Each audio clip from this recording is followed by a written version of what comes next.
Today is Tuesday, the 21st of September. Shout out to Earth, Wind, and Fire. Here's what's coming up on Roland Martin Unfiltered, streaming live on the Black Star Network. The U.S. Department of Homeland Security launches an investigation into how the U.S. Border Patrol is handling Haitian migrants in Texas, specifically the use of horses and whips. We'll be joined by a black immigration organization to discuss this. Also, Vice President Kamala Harris reacts to those shameful videos and photos. Also in Texas, a black principal accused of promoting critical race theory, a lie, may lose his job. Last night's school board meeting got heated and some folks were thrown out. We'll talk with the leader of the activist organization that was booted from the meeting. R. Kelly's defense team is doing their best to prove his innocence. They have started their portion of his trial, and believe it or not, there are some doctors opposed to a vaccine mandate. In our crazy white people segment, a mother interrupts the school board meeting about COVID to talk about sex. Another crazy-ass white woman goes to school in blackface to embody Rosa Parks. No, boo. No. And one of the members of the group with Patti LaBelle, Sarah Dash, she has passed away. We'll discuss all of that and more. It's time to bring the funk on Roland Martin Unfiltered, streaming live on the Black Star Network. Let's go. He's got it. Whatever the miss, he's on it. Whatever it is, he's got the scoop, the fact, the find. And when it breaks, he's right on time and it's rolling. Best believe he's knowing. Putting it down from sports to news to politics. With entertainment just for kicks, he's rolling. It's on go, roll, y'all. It's Roland Martin, yeah. Rolling with Roland now. He's funk, he's fresh, he's real, the best, you know he's Roland Martin now.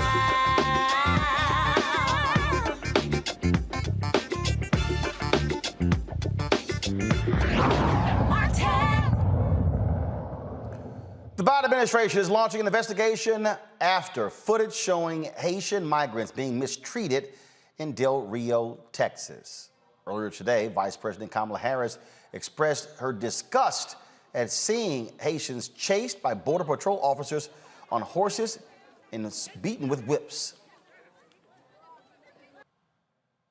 Madam, do you have any reaction to the Border Patrol agents using horse reins to rein in Haitian migrants down at the southern border? What I saw depicted about those individuals on horseback treating human beings the way they were is horrible. And I fully support what is happening right now, which is a thorough investigation into exactly what is going on there. But human beings should never be treated that way. And I'm deeply troubled about it, and I'll also be talking to Secretary Mayorkas today about it. And just as your role as, stemming migration from Central America, Are you also going to be looking into, looking at migration issues in Haiti as well? Well, listen, the whole point is that we have to understand Haiti. I mean, talk about a country that has just experienced so much tragedy, that has been about natural disasters, the head of state assassinated. And we really have to do a lot more to recognize that as a member of the Western Hemisphere, we've got to support some very basic needs that the people of Haiti have to get back up and to do what folks naturally want to do, be them from Haiti or in the countries in Central America. People want to stay home. They don't want to leave home. But they leave when they cannot satisfy their basic needs. So, yes, this is a concern. Thank you all so very much. Thank you. Want to shout out Tim Perry, who posted that video on his Twitter feed, Tim Perry with CBS. Now, Texas Governor Greg Abbott says the Biden administration is cracking down on illegal immigrants and promises that any individuals caught will be arrested. No shock here. In jailing anybody who comes across the border illegally and trespasses on private property or on public land. And so it's not the Biden administration catch and release policy. It's the arrest and jail policy, sending a message to these folks and anybody thinking about coming. More than 6,000 Haitians and other migrants have been removed from an encampment in Del Rio, Texas. This has been going on for quite some time. You've had Republicans and others who've been criticizing the Biden administration for what has been taking place on the Texas border since his presidency began. In addition to this, the NAACP Legal Defense Fund, they are actually calling for a halt to the deportation of Haitians, and also to provide support and resources needed to create humane conditions in Haitian migrant camps in Texas. In fact, I'm going to read their full statement, and just give me 1 second. I'm going to pull it up for you. There's been lots of attention, obviously, paid to this story really since the video and the photos dropped showing the shameful conditions and showing the mistreatment. We read a particular statement yesterday from the Department of Homeland Security about their investigation. LDF says over the last few days, Haitian migrants near the southern border of Texas have faced heightened and shocking abuse from U.S. Border Patrol agents while attempting to seek asylum in the United States. Photos show agents on horses chasing and whipping Haitian migrants. In addition, the Biden administration has started deporting the migrants to Haiti, a country facing serious political and humanitarian crises. This government action, occurring under the purview of Public Health Ordinance Title 42, which was first adopted during the COVID-19 pandemic by former President Trump, allows for the rapid expulsion of migrants without granting them an opportunity to apply for asylum. President Biden has continued to enforce the order despite pushback from civil rights groups and Haitian American community organizations. In response to the migrant crisis, NAACP Legal Defense and Education Fund President and Director Counsel Sherlyn Ifill issued this following statement: the ongoing treatment of Haitian migrants by agents of the United States government, as seen most dramatically this week in photos of brutality at the border and the mass deportations of desperate Haitians, must be addressed directly and quickly by this administration.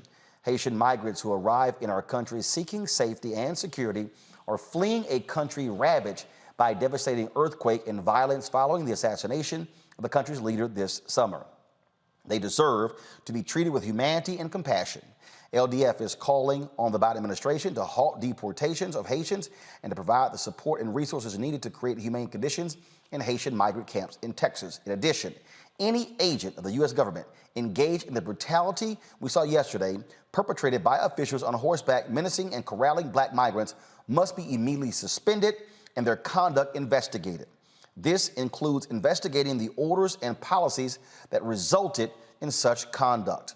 When the Trump administration removed temporary protected status for Haitian immigrants, LDF challenged the now rescinded decision in court, arguing that the Department of Homeland Security intended to discriminate against Haitian immigrants living in the United States because of their race and national origin.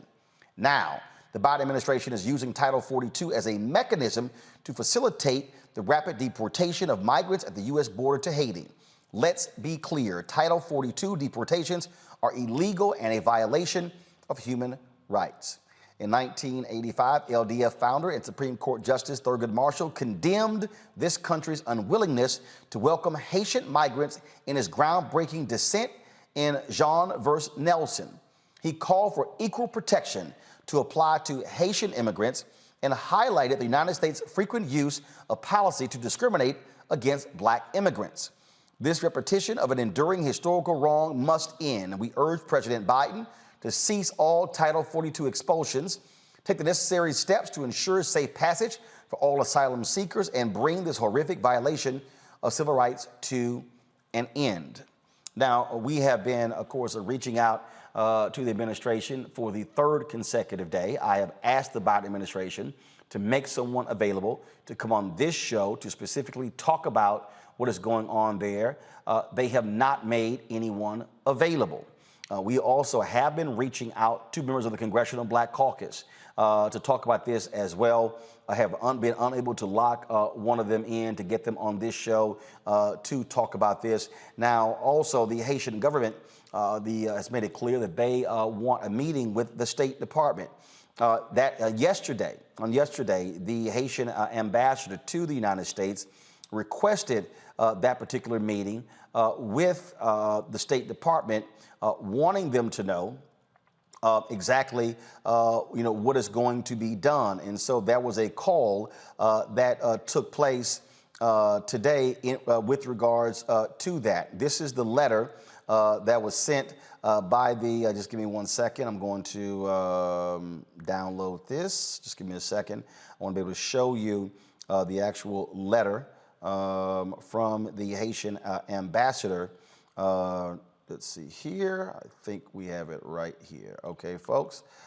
This is the letter right here from the ambassador of Haiti to the Secretary of State.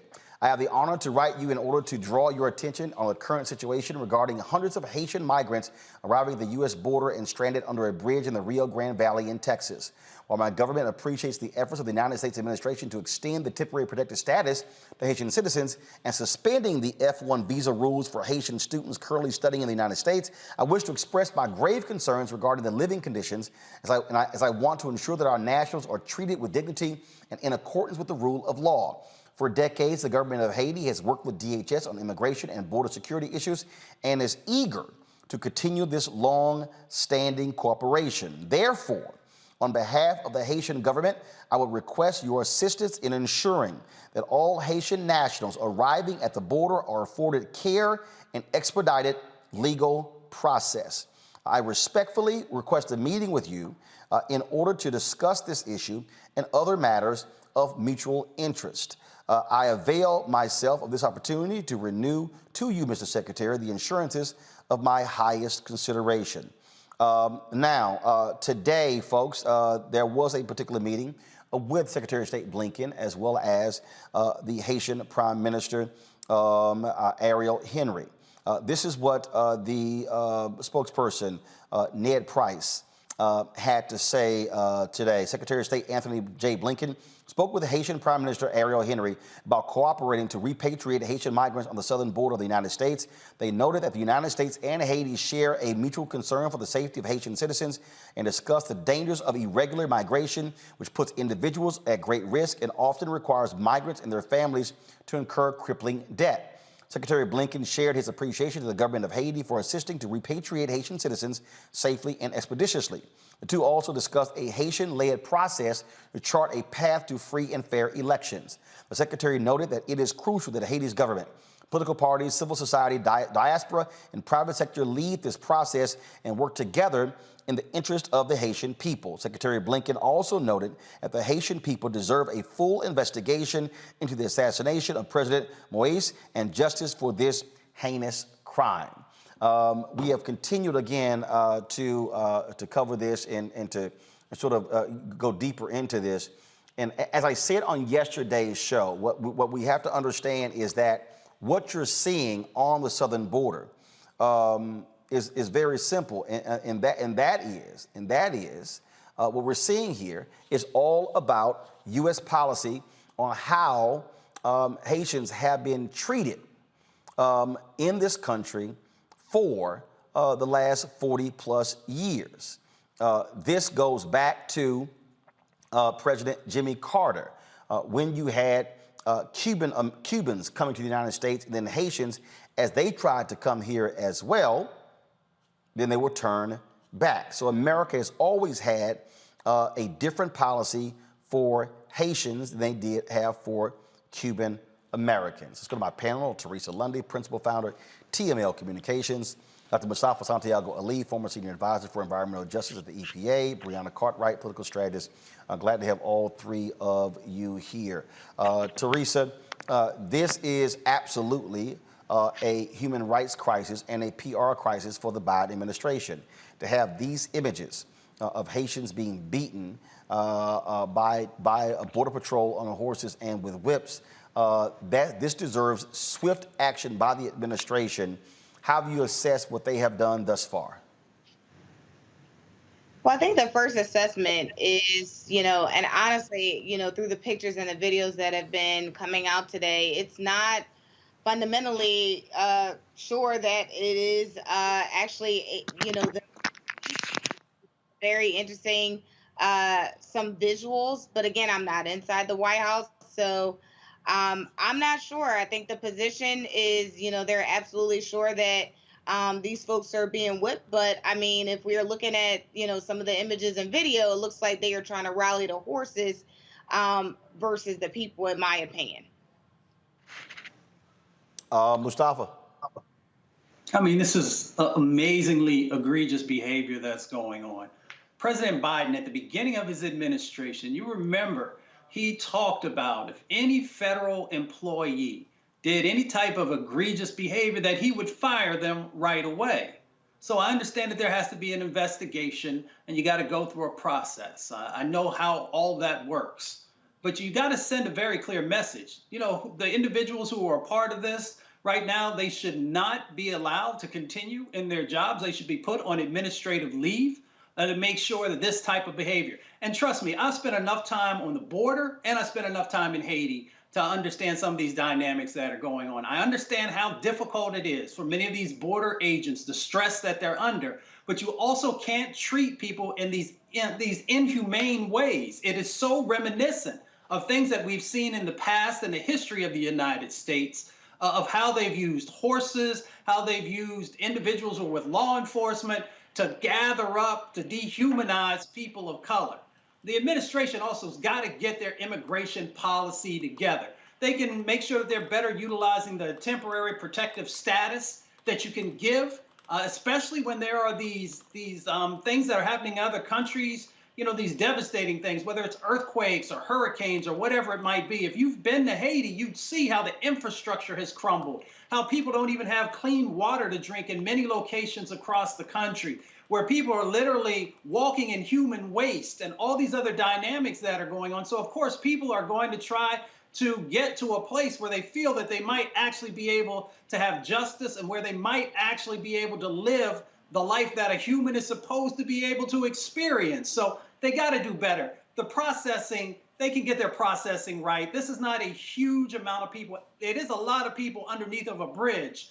But our immigration system is supposed to be able to handle these influxes of individuals in a judicial way. And I have not yet seen a judicial process playing out in relationship to our Haitian brothers and sisters. The thing here that really jumps out at me on this, to be frank, Brianna, is that, again, we have to address the separate policy. We have to address, and someone has to actually answer. And the reason I keep asking the Biden administration to send somebody has to give me an answer. How does the United States willingly accept Afghan refugees, but say we're going to send Haitian migrants back? Why does the United States willingly accept Cubans migrants and send Haitians back? I need an answer. And what I've heard, and again, this has been American policy from Jimmy Carter, Democrat, to Ronald Reagan, Republican, to George H.W. Bush, Republican, to Bill Clinton, Democrat, to George W. Bush, Republican, to Barack Obama, Democrat, to Donald Trump, Republican, to now Joe Biden, Democrat. So this is not a Democrat or Republican thing. This is the question that has to be answered. Yeah, so I totally agree. And I think that as neighbors of Haiti being the neighbor of the most democratic country on earth, supposedly, Haiti deserves to be treated better by America. And you're absolutely right. It's not about Republican versus Democrat. And frankly, this is, not a border issue either. It's a humanitarian crisis. And I do think that it's important now for Black people to stand in solidarity with Haitians to demand better treatment and fair due process. As you stated, Cubans get the pass and we don't. And there's a lot of race to play into it. And all of this will continue to happen as Black people globally, if Black people in America do not step up to advocate for people, for Black people globally. I mean, we have nothing to lose except for our chains in the first place. 2 months ago in Haiti, the president was assassinated, and it's been replaced by a de facto form of government, but no one has been brought to justice. And supposedly there's been Americans that played a part in it, and we go on as if nothing's happened.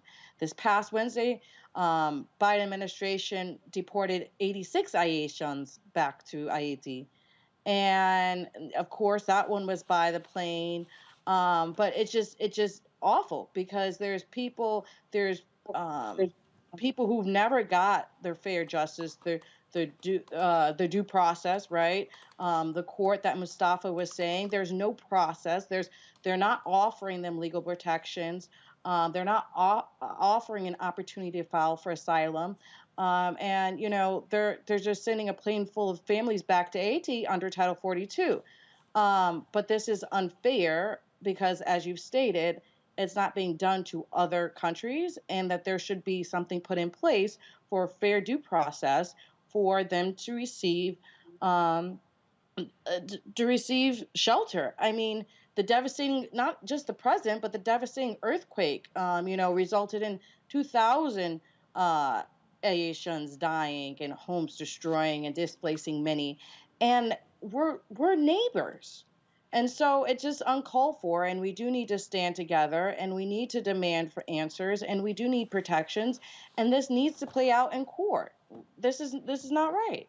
Well, but also what I'm trying to understand, and again, the Biden administration has to answer this question, and this is a problem. 5 days ago, a Black federal judge here in D.C., Judge Emmett Sullivan, go to my computer, please.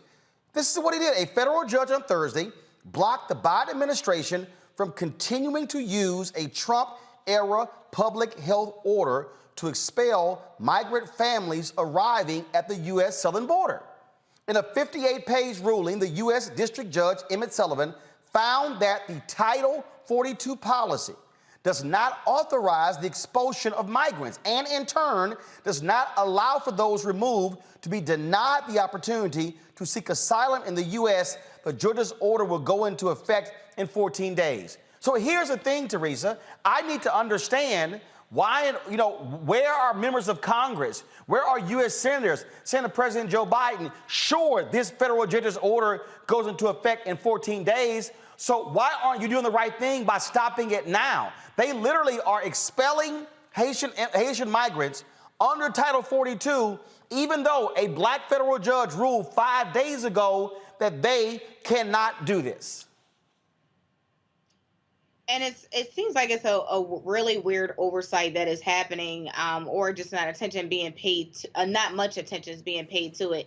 It seems like, morning talk shows and some of the national conversations are happening still around COVID and getting back to school and getting back to business. But when it talks about the immigration policy and what's happening to our Haitian brothers and sisters, the conversation seems to not be at the forefront of the conversation.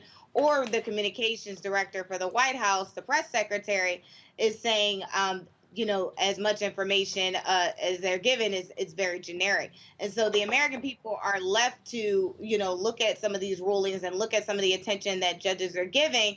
But again, there is no real solutions that seems like it's happening here. So when we ask the members of Congress and the members of Senate, what are they going to do for our Haitian brothers and sisters, and they are silent, these are the type of actions that we need to look forward to when they're asking us for their vote, but also when they are asking for support for some various plans that are on the table right now.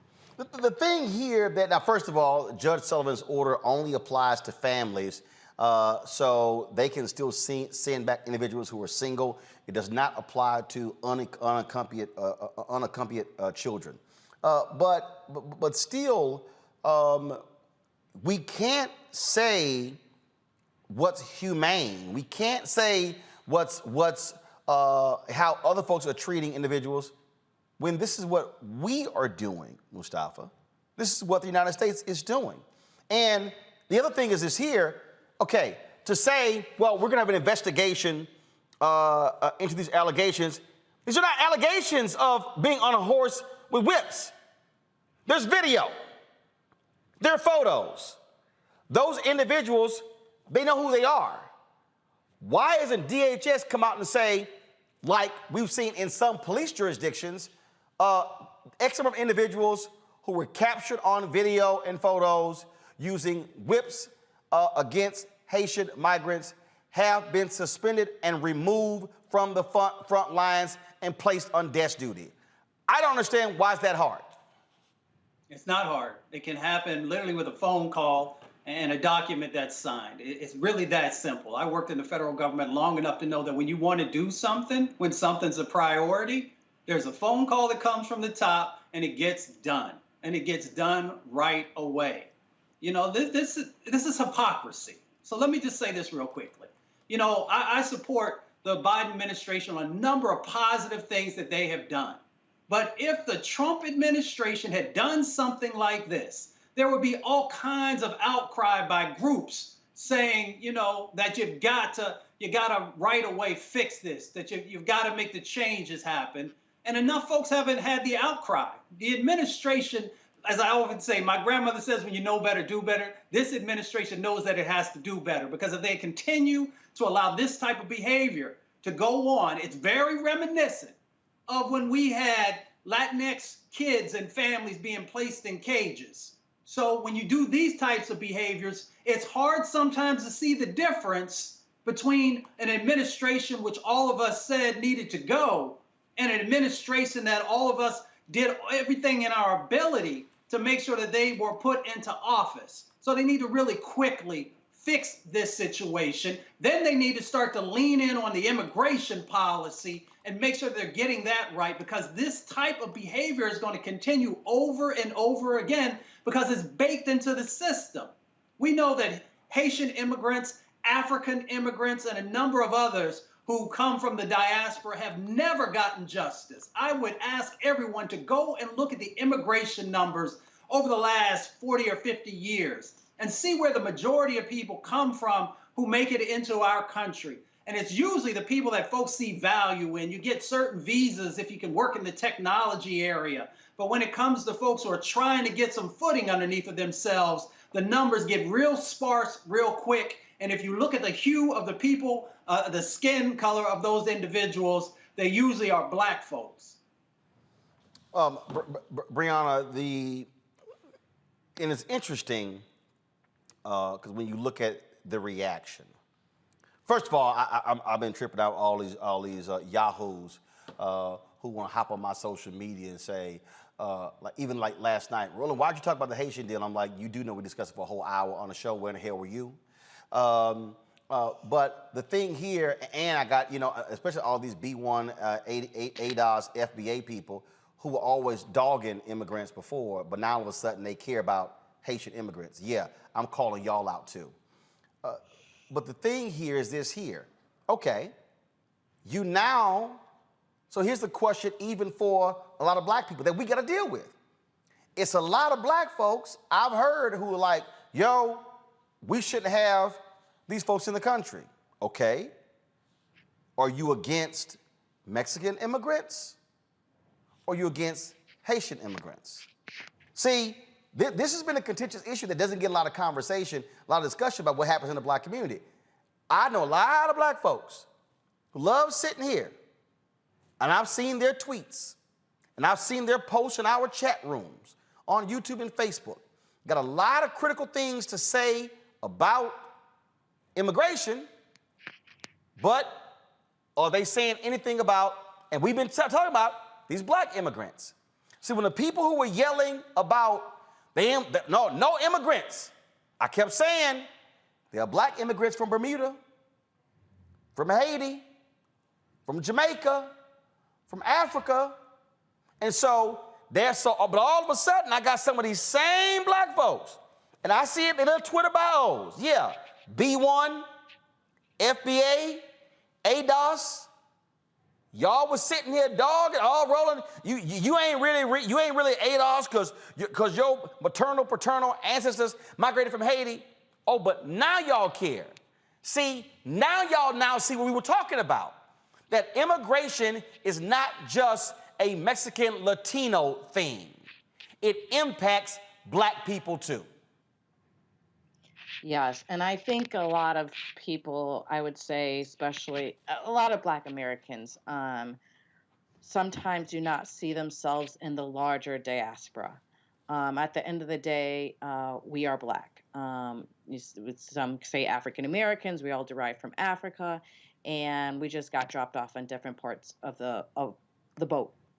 And so I think that, the focus of us uniting is important. But also the fact that when, our brown brothers and sisters were having the same issues, being outraged there, right? Because it's really the philosophy of, ignoring it when it's not your problem. But then when it comes to you, you realize, okay, there wasn't anyone to stand up, for them. And now there's not anyone to stand up for you, right? So whenever there's an injustice, just making sure that you're in the forefront of it not ricocheting out. I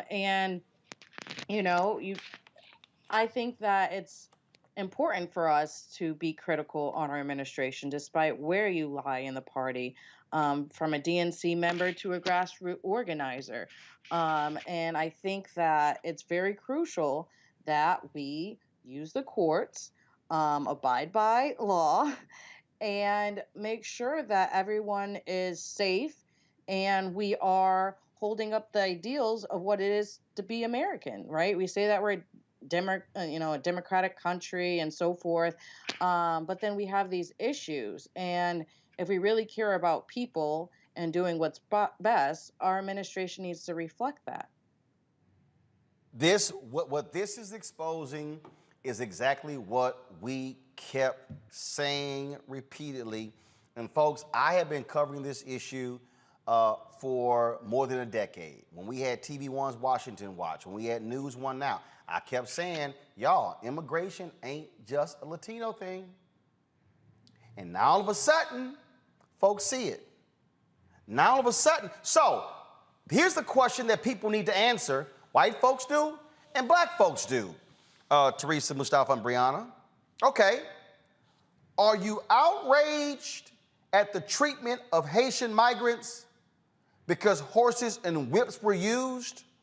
Or are you outraged that we are not allowing a process to allow them to seek asylum? That's the real deal some of the people got to answer. Because, see, I think some of these folks are outraged by saying, see, Biden no different from Trump. But some of these folks, see, again, the question is, are you for real? And I think some folks are playing games here because they were shitting on immigrants, and now all of a sudden they black immigrants, now they care. But we kept telling you they existed. Now you're seeing them. Let me say this. The Biden administration is definitely different than the Trump administration, and that's why we got to hold them accountable. And we got to make sure that let them know that we have outrage and that we expect something different. And then they have to live up to that. But if we don't push and we don't put pressure, then change is not going to happen as quick as it needs to. And we've got to also really stay engaged in this immigration set of conversations. You know, people often think when they see migrant farm workers that it's just brothers and sisters coming from Mexico and Central America. There are a number of brothers and sisters that are coming from Jamaica and coming throughout the Caribbean who are also out there in the fields working. So we need to understand the totality of what's going on. And this is not just an issue on the southern border. We often talk about the southern border. It is also about the northern border and individuals who can blend in Canada and then make their way down into the United States. So let's make sure that we have an immigration policy that is understanding both borders and that justice actually becomes a part that is fully represented in the process. And then we won't have these types of situations going on. See, you know, it's so interesting. I see some of the people that comment, Roland, that's unfair. We can care about both. No, some folks don't care about both. And what I'm trying to challenge folks on, again, and the point that I'm raising is that there are black folks who are ardent opponents of immigration. Mm-hmm. So again, what are you angry about? Are you angry about the treatment of the Haitian migrants, or are you angry about the fact that there is a different standard that is used for people from different parts of the country? If, again, somebody has got to answer. If these governors are talking about they are going to welcome Afghan refugees with open arms, I need somebody to explain to me, what's the difference? What is the difference?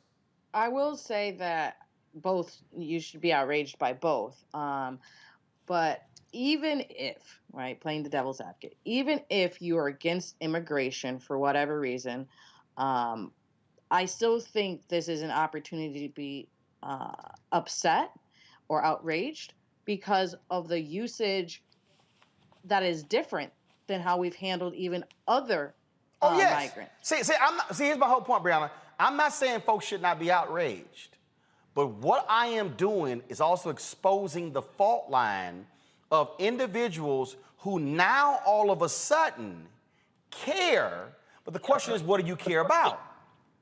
And I'm telling you, and I see a whole bunch of these folks. I get there, and when they tweet me, or I look at their Twitter bio, I see ADOS, I see FBA, I see B1, and I think back to all the attacks that I've been under for the last 2 years. Folks like, yeah, you ain't no real American because your grandfather's ancestors came from Haiti. Oh, so now y'all want to question who's a real American. And I've seen a lot. Look, I can go back to my radio show, WVON in Chicago. Folks were calling in, hell no, we don't need these damn immigrants in the country.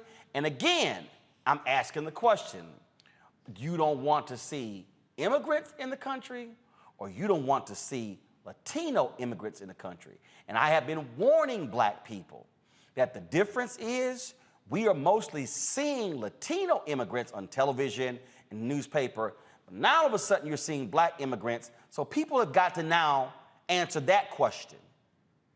And that's why I'm challenging that point as well. I'm not dismissing, I'm not letting the Biden people off the hook. They got to be held accountable. I want answers, but also I'm challenging folks to say, do you really all of a sudden care about the Haitians, or are you using this for your own purpose? Brianna, go ahead. I think the real issue that we're not talking about as a Black American, the reason one would be upset at the Latino American, et cetera, or any other immigrant, is the disparities we see economically. So the thinking of we're at the bottom and, okay, we have the car washes on lock and that's all we can have. And now blah, blah, blah comes and takes our jobs. It's the whole rhetoric of blah, blah, blah comes and takes our jobs, which isn't true. Slave days, we picked cotton, we wanted to be free. They're doing jobs that a lot of Americans wouldn't want to do. But I think it's really the issue of us still being an economic crisis and America being set up institutionally, right? Racist institutionally, where we have these different hierarchies. And so we want to say, oh, we're on this wrong, right? And, you know, we've created this rhetoric where it's very divisive, right? When they say, oh, your grandfather's from Haiti, so you're not Black American, right? Well, you're American. You were born in America. You know, became a citizen, or et cetera, et cetera. You're American when the government says you're American, and there's processes to it. And they shouldn't prevent people from going through those processes. But I do think that it depends on where in the country you fall, right? In Florida, I think many people are aware of Black immigrants from Jamaica, from Bahamas. There's that different dynamics versus in Texas, where you see the Latin American migrants. And then, as Mustafa said, if you come from Michigan, you realize that there's poor border control when it comes from Canada, right? So why do you have issues coming to the waterways from Florida to some of these places, but you don't see the same in Detroit going to Canada?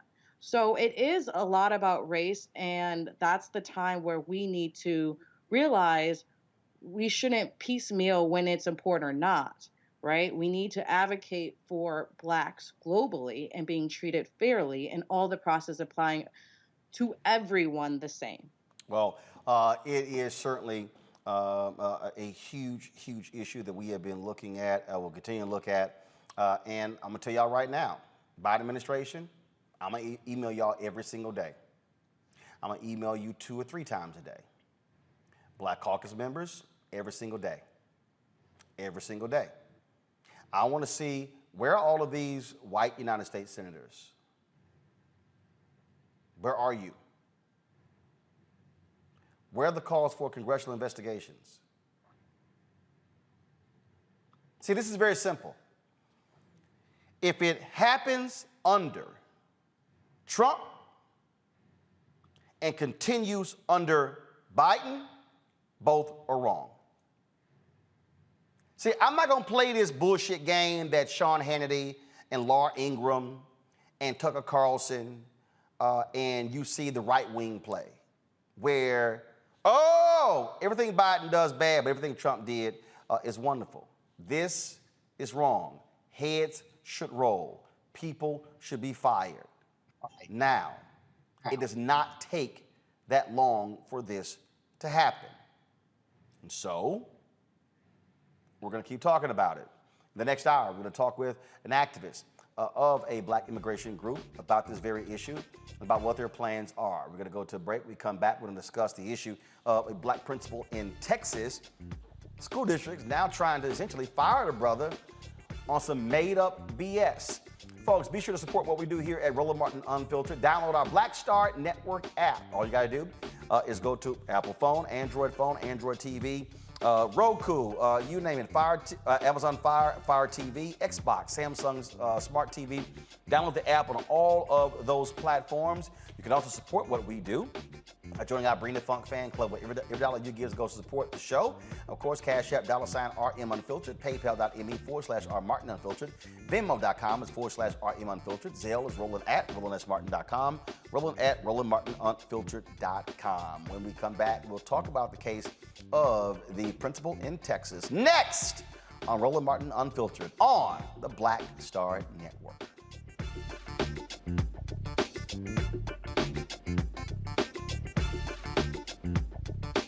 I believe that people our age have lost the ability to focus the discipline on the art of organizing. The challenges, there's so many of them and they're complex, and we need to be moving to address them.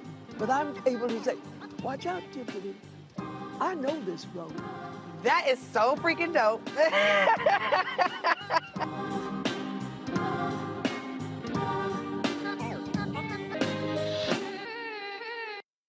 Time to be smart.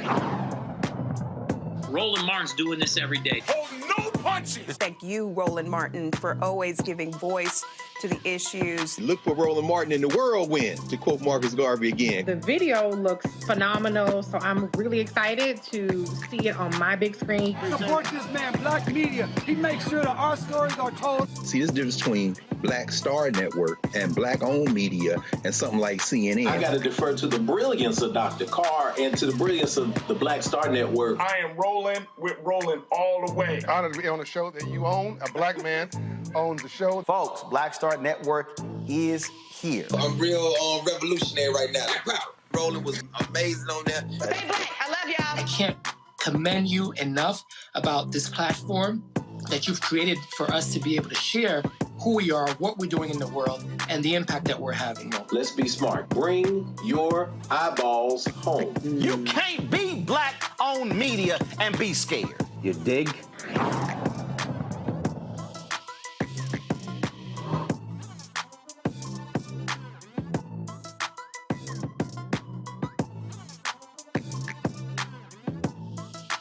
Floyd's death hopefully put another nail in the coffin of racism. You talk about awakening America. It led to a historic summer of protest. I hope our younger generation don't ever forget that nonviolence is soul force. Priceless.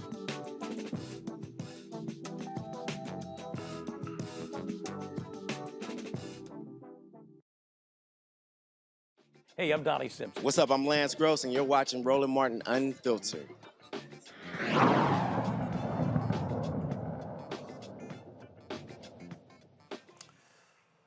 A North Texas school board meeting got heated as the board decided on the fate of a Black high school principal. The Grapevine-Colleyville Independent School District School Board naturally voted to propose the non-renewal of the contract for Dr. James Whitfield. He, of course, the high school principal, has been on paid administrative leave since late August. Of course, people claim that he was teaching critical race theory when he says he wasn't. We had him here on the show discussing that. Whitfield was at last night's meeting. Watch this. Hello, I'm Dr. James Whitfield, Dr. Ryan, folks, Board of Trustees. I first want to express my gratitude for all the love, support, and encouragement from the community, especially our students who have regretfully been criticized for their speaking up in this matter. I stand before you today no different than I was when I came in 1819. I'm an advocate for all kids. I believe every student, regardless of race, religion, sexual orientation, whatever bucket you want to put them in, I believe they all have access to they should have access to excellent, equitable education. Yes, I said those words. Unfortunately, my unapologetic stance for those things has brought us here tonight, which is disheartening. The attacks from people outside is one thing, but the outright silence and direct actions taken towards me by GCISD leadership team, sorry, trying to get this in, are what's absolutely heartbreaking. I can assure you, I have not changed. I'm still the same man today as when you hired me in 1819. You promoted me twice in 3 years.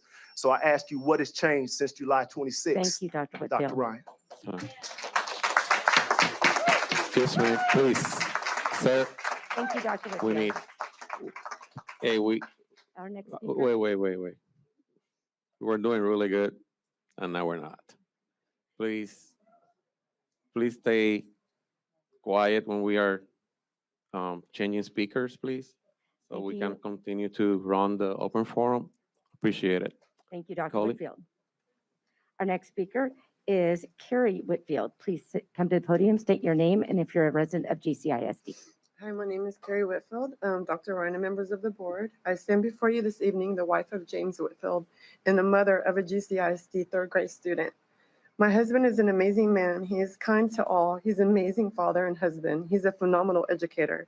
He loves the community he serves. Each member of his staff, every one of his students would run through a brick wall for him. And as you've seen for the last several weeks, they will also do it for him. He loves them and he loves them right back. I am heartbroken at the actions taken by individuals who clearly do not know my husband and clearly do not have a true connection with Colleyville Heritage High School. But what has been more devastating is to watch individuals in leadership positions in this room who know my husband's heart, yet side with these very people. You know better, and my hope is that you'll do better. Thank you. Thank you, Ms. Whitfield. Our 21st speaker. Now, that was Principal Whitfield and his wife. Now, the district said the decision has nothing to do with allegations he was teaching critical race theory or his wife's social media photos that officials found questionable. Now, last night, dozens of students and activists showed up to support Whitfield, and some were kicked out of the meeting. Guys out. You can go down and pull all these people out. But you can pull ours out. I know. They pulled out the black man, but they gonna let all these other people that got all these other screen print shirts stay in there. Kristen! Discrimination. This is First Amendment rights, and this is a corporation. The message that we are trying to get across is inclusion. This is not anything about separation, nothing about segregation. This district is showing itself today. And they showed us as we walked up here. They don't like us, but we here to stay, baby. Where's Kristen? I don't know. Okay, because you have to get your directive from her, correct? She is. She ran away. She ran away, and I don't understand why. She don't want to face the music that she's If they can't tell us why we can't wear these shirts without telling us that it is because it is a black organization. Just relax just a second. Don't tell me to relax. Okay. First off, I'm Alex Smith. I'm the director of the security and the school security here in the emergency management. Okay. So the decorum rules that were set forth. Okay. Have you received those? No, I received them. It's an unofficial document, but okay. Okay, so you have received the decorum The unofficial document, yes. This is the decorum rules. The unofficial document. It does not specify A what you date. consider signage. It does not. It does not specify anything about You signage. cannot disrupt the meeting that's going on right in there right now. But we Or can't you'll go be- in. I don't believe we're in that. We're not. We didn't discuss it. Screen print shirts. This is not signage. This is a company logo. The disruption. The disruption. This is a company logo. What attorney? Kristen?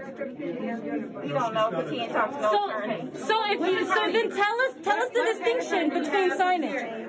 If you can tell us, because it doesn't say it on there. Definition of Says signage. apparel as signage is what it So what is that definition? Okay, so your name tag, that's signage, right? Right, you can't go in there. is. I'm not going to argue that difference. You can't go in there. Thank you. Not sure. So then pull every picture out. Pull everything out. It has writing on it. Don't get it. These discussions. Makes no Let's just kind of keep it quiet. Unfair. It was very quiet before we were forcibly moved out of the building. Ain't nobody. There were no we hadn't issues. caused no problems. We hadn't said nothing to nobody. We It was hadn't made very any quiet. noise. We weren't even going to go in there. We were going to let our director of security go in there and stay in there. That's what we wanted. That's what we wanted. We didn't all want to go in. Okay, now I'm confused. Joining me now from Dallas, Texas, is Dominique Alexander, president of Next Generation Action Network. Dominique, so they determined that there cannot be signage, so they concluded that a T-shirt with the organization's name was signage. So by that, if NAACP members showed up, they would say, oh, you have signage, so therefore you can't go into the meeting. Their policy was so contradictory, and one of the things that we had our organization's attorneys there, and what ended up happening is because that man said that on that video, they end up having to go in there and go get people who had even the school district shirts on and tell them they had to leave, right? And I said, okay, clearly your policy was not intended to disparage against someone wearing an organization, or was it for somebody that is wearing a T-shirt that says something, right?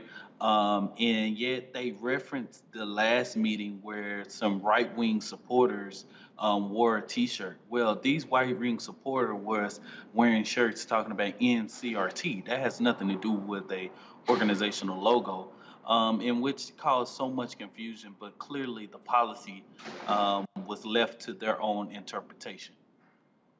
All right, so here's where it's still confusing. Why in the hell they're not going to renew his contract? So if it has nothing to do, I love this. Well, because he did interviews after the fact. Yeah, after the dude was put on administrative leave. They still won't answer why he was put on administrative leave. And when we submitted the letter asking them about the reason why he was terminated, they put the same reply.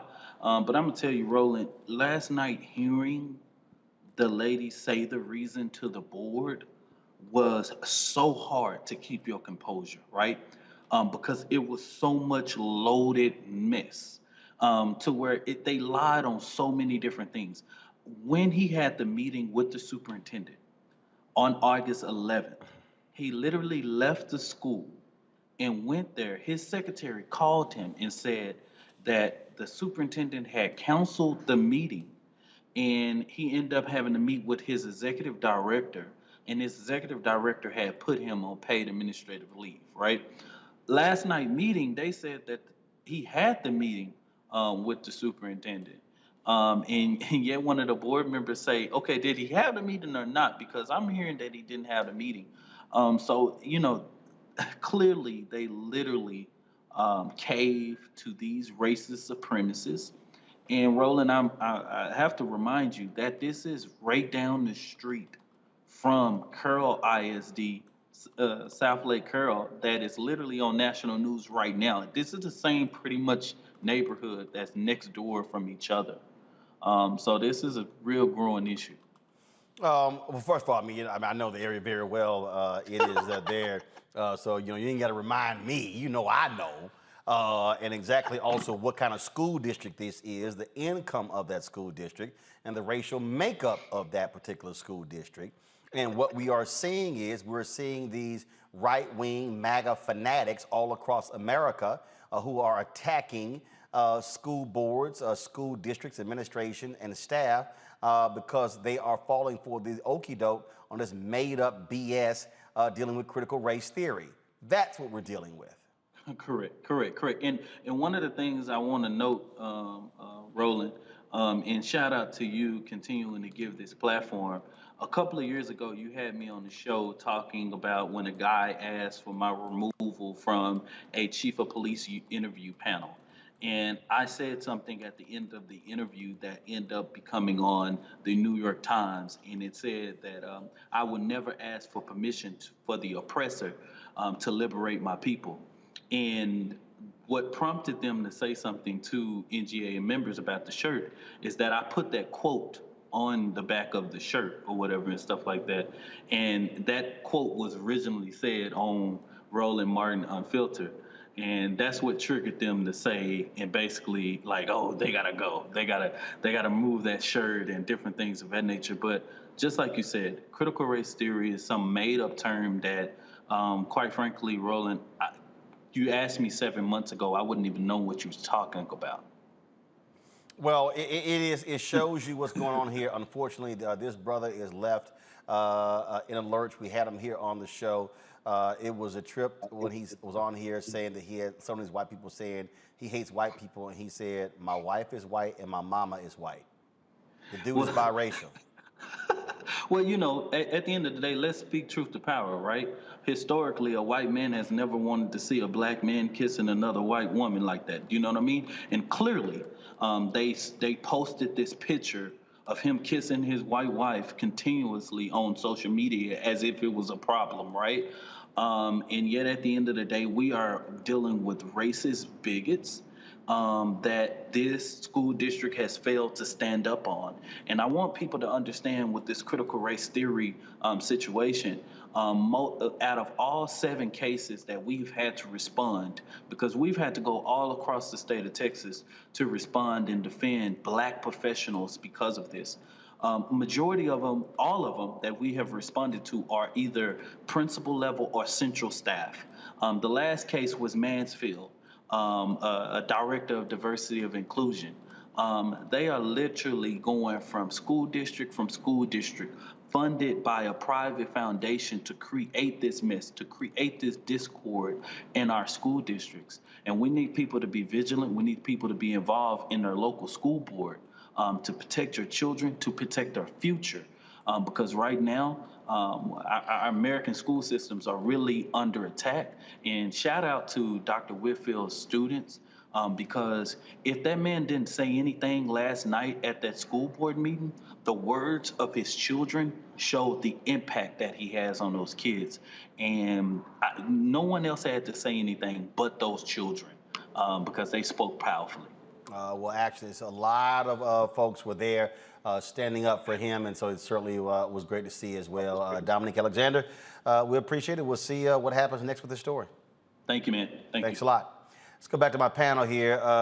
This is the thing that, again, we're going to see more of this. What we are seeing these right-wing, white conservative fanatics who have been following Donald Trump, who follow the Heritage Foundation, who follow the Fox News, who follow these right-wing folks.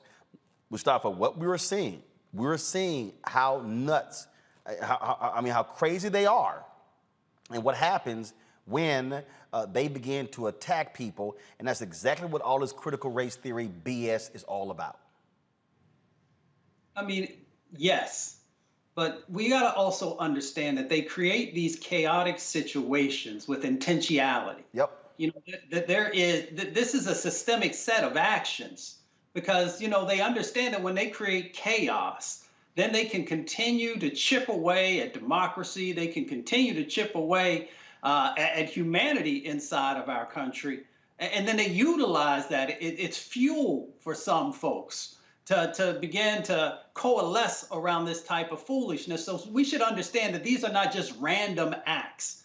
There is a system that's in place that is driving this. And there is an agenda that is a part of that. And it is about retaking power or perceived power and also being able to utilize this sets of energy to begin to take over county commissions and state houses and then, of course, Congress. And hopefully many of them are thinking that they will also then be able to regain the presidency by doing these types of things. So we should be very clear of what's going on. The other part that's really interesting is also that this board unanimously took this job away from Dr. Whitfield.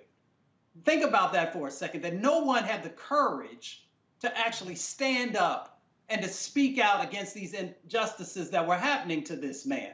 I hope that Dr. Whitfield utilizes the full legal set of steps to be able to get some form of justice. Where they messed up is that they're hurting the kids, but they don't care about children. We see that play out time and time again in a number of actions. So I hope he utilizes, the fullness of the legal system.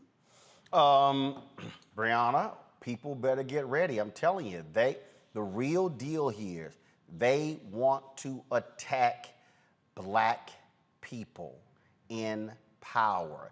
They want to attack anything that says diversity, that says inclusion. That's all this is. And people better get ready. This is going to be the norm.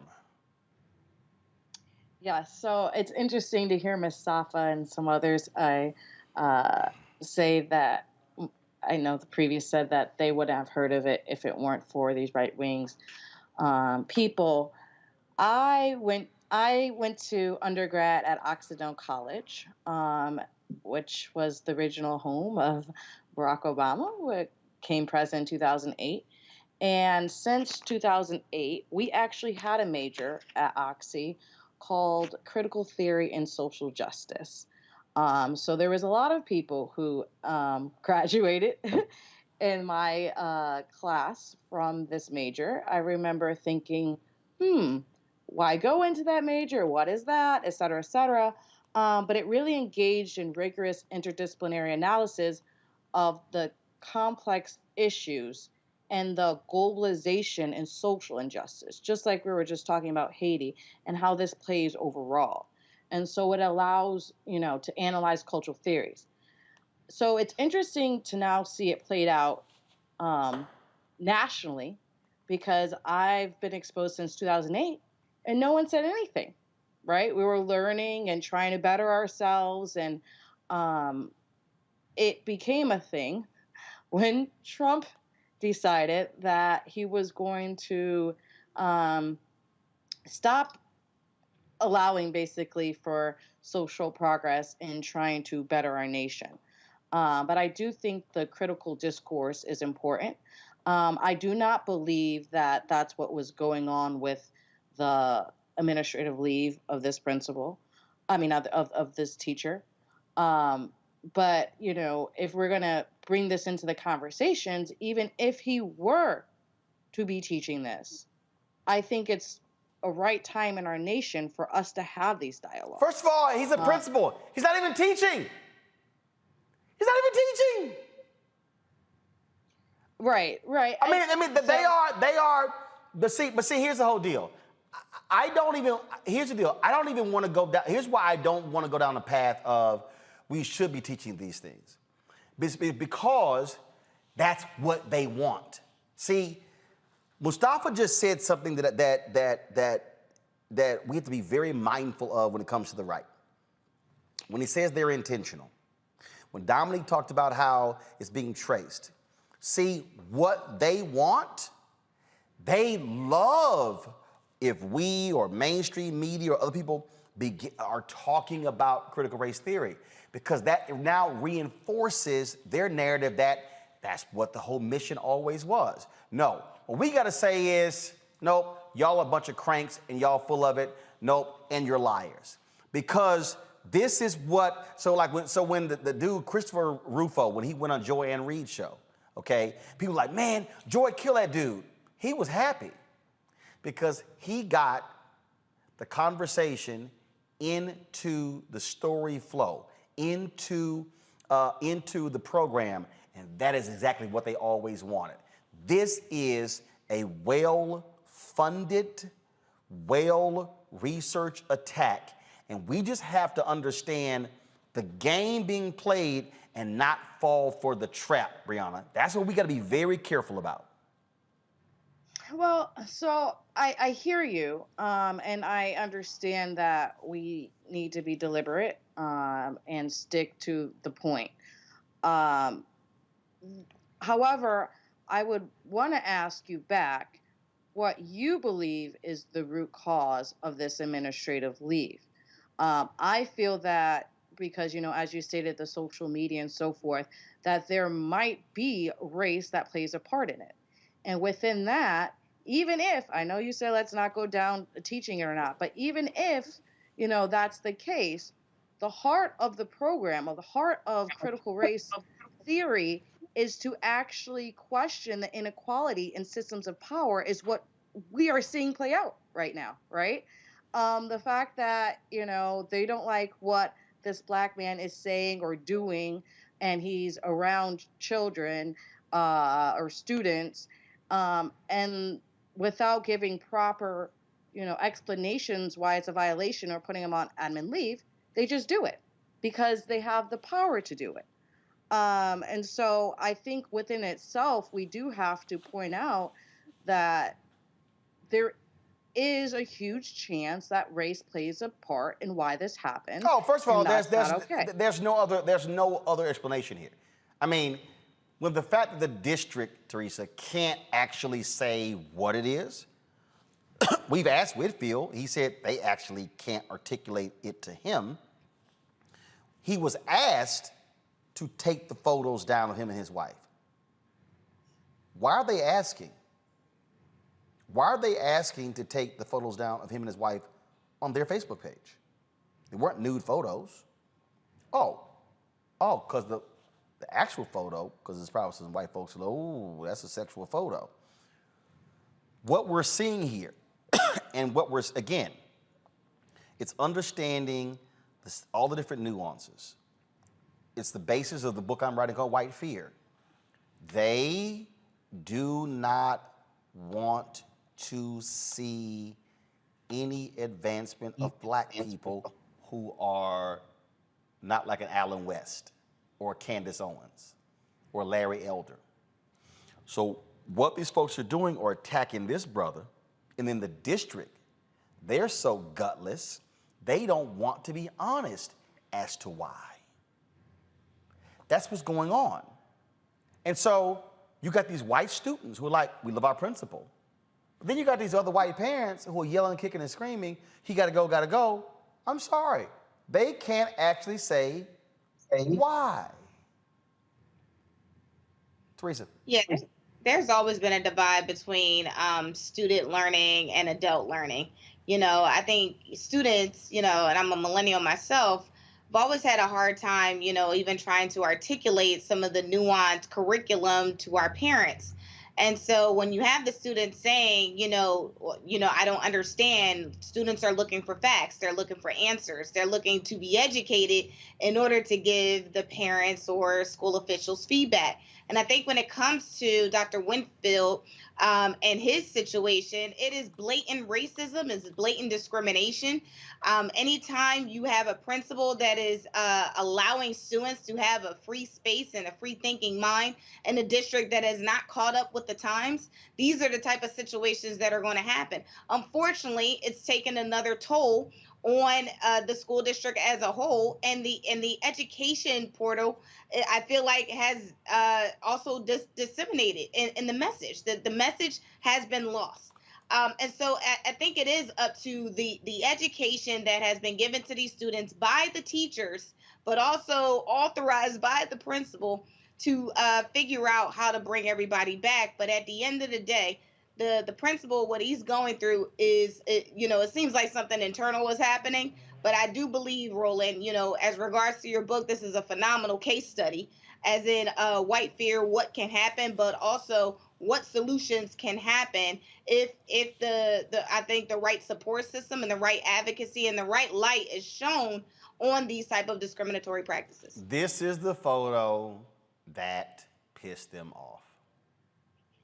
This photo right here. This is the photo.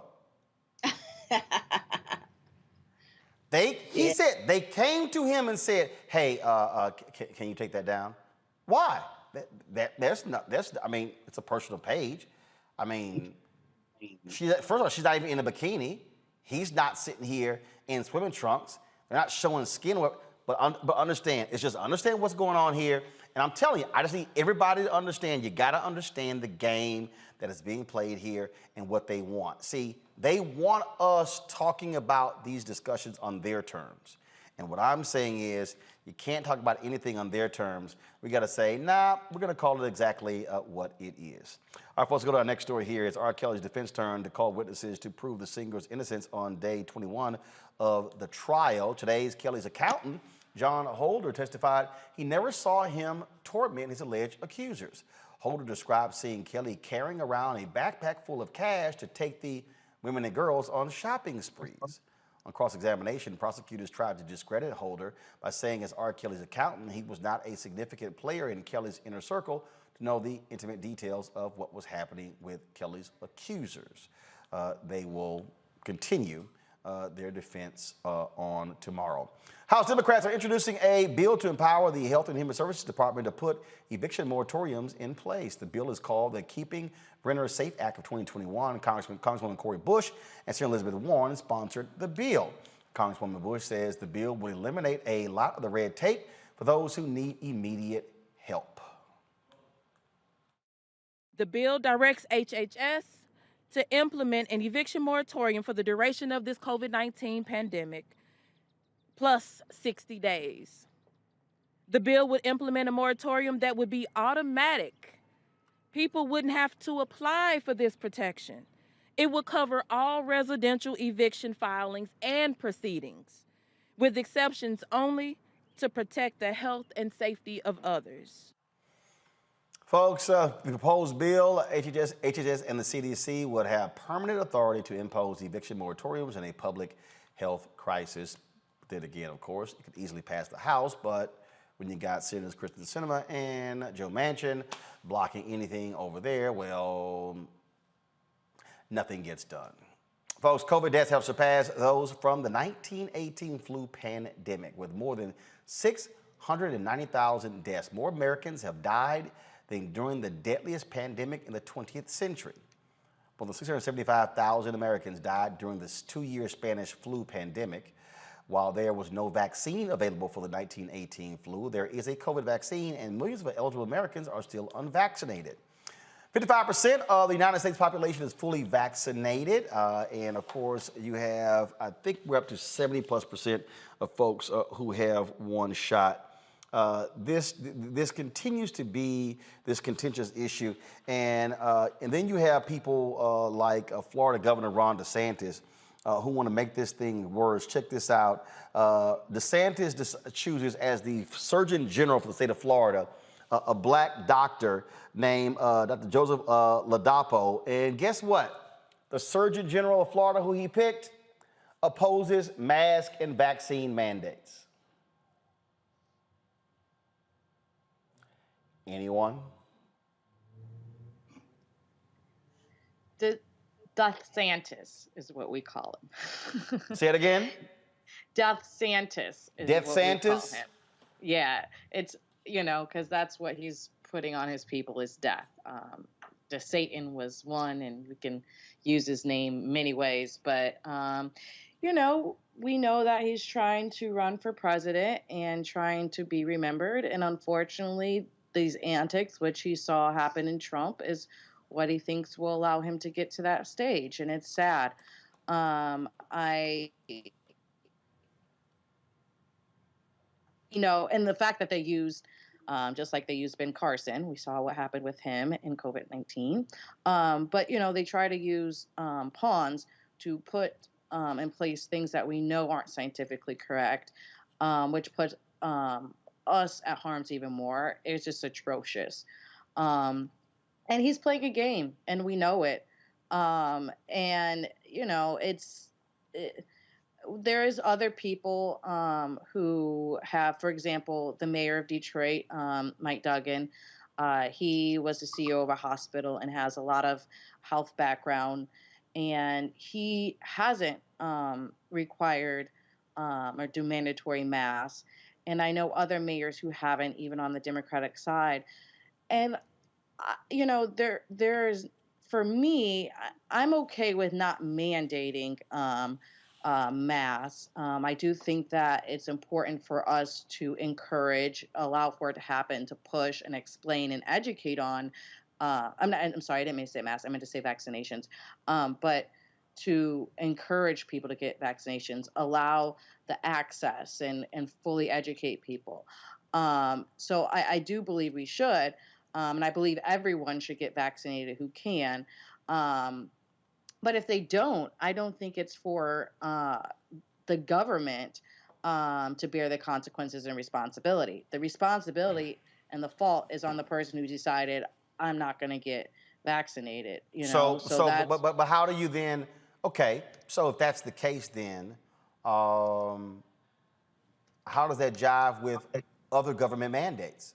So, for instance, if you want your child to go to school, you got to take vaccines. If your state wants federal highway funds, the Reagan administration forced them to change the law to say raising the drinking age from 18 to 21. Louisiana was the last state to hold out, but they could not afford to hold out because of those federal highway funds. So the reality is there are mandates. In fact, we have mandatory minimums for jail there in Florida. So there are a number of government mandates. If you're talking about a public health crisis, why shouldn't the government make a vaccine or a mask mandate? I'm not saying that the government should or shouldn't. Actually, what I'm saying is I know that I'm vaccinated. And so I know that I care that I don't die. Right, but that's you. But again, what should government do? Because the bottom line is this here. The same people who are choosing to say, I ain't getting vaccinated, their ass is getting sick, they going to the hospital. And the problem is they're filling up the hospitals, and there are people who need who have other illnesses who can't get in because these dumbasses are filling the hospital up. So you got to do something. And the fact that we have surpassed the number of deaths from 1918 Spanish flu and there's no end in sight, okay, then what does government do? Yeah, it's a hard question. No, actually it's not. I don't think it's hard. I think when you reach a certain point, government has to say, we are stepping in. Because you know what? Y'all can't sit here and pay attention and do it your damn selves. I just think that's what government has to do. And this whole, okay, I'm just going to play for some of you what this dude said in Florida. Just so you understand the thinking of some of these people, just listen. I have to check my watch because I'm in a different time zone. Okay, so good afternoon. It's a pleasure to be here. I'm just really very happy to be here in Florida, working with Governor DeSantis and the leadership here in Florida to really think thoughtfully and in a very positive way about our public health here in Florida, and frankly, hopefully set an example for other states around the country, and maybe even further than that. So I'm really just honored and overjoyed to be here. My family is looking forward to coming. You know, we've sold the kids. We've got 3 boys, so they know Disney World is here, and they're looking forward to that. And anytime they have complaints, we mention Disney World, and everything's okay again. So I'm very happy to be in this position. Very happy to be joining the faculty of University of Florida also. And I talked to the governor, and there are a few things that we're going to keep in mind as we approach public health here in the state of Florida. So the first is that Florida will completely reject fear as a way of making policies in public health. So we're done with fear. That's been something that's been unfortunately a centerpiece of health policy in the United States ever since the beginning of the pandemic, and it's over here. Expiration date, it's done. So we're compassionate. We get it. There's scary things. We've seen a lot of fear from COVID over the past year and a half, and it's very understandable. But the way to approach that is not from a place of fear, because it doesn't lead to good decisions. And we've seen a lot of that, where the risks and benefits of decisions haven't been considered wholly or thoughtfully. So that's over here. In terms of our approach, we are going to have a positive approach. We're going to acknowledge the fact that, there are some things that are scary, but that's not the only thing. That's not the place that we're going to make decisions from. So we're going to really think globally about the health policy decisions that we make in this state. The second thing that I plan to be sure is very clear in our policy making is that we're going to make it very explicit. We're going to be very explicit about the differences between the science and our opinions. So we all have opinions, we all have a perspective, and we are absolutely entitled to those perspectives. What's been happening over the past year is that people have been taking the science and they've been misrepresenting it. They've been using the science, and it's been unclear when the discussion about the science ends and discussion about how you feel about the science and what you want people to do with the science begins. And that will never be a problem here. That's never going to be something that. Okay. Teresa, we're going to reject the fear. That's what he said. Right below this story, go to my computer, please. This is the front page of the Miami Herald website. This is what's right below. Tuesday, Florida COVID update, 13,201 more cases added to state tally.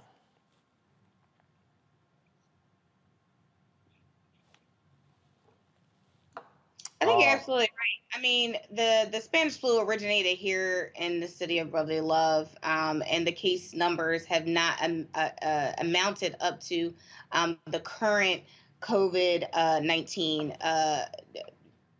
virus and also its Delta variant. And I'm sure back then didn't have the skills and capabilities that we did now. But what the difference, I believe, that still stands today is that I think people trusted the government a little bit more, and thus they allowed the thought leaders to make the necessary recommendations and allow the pandemic to cease in a time frame. But as we start to look at the ideals of today, and some of the decision makers and those who feel like they are just beyond public policy and law and want this freedom of speech, but again, we're all interpreting and educating the law about the law and the Constitution very differently. But again, when it affects lives and when it affects families and individuals, that's when the hardship actually kicks in.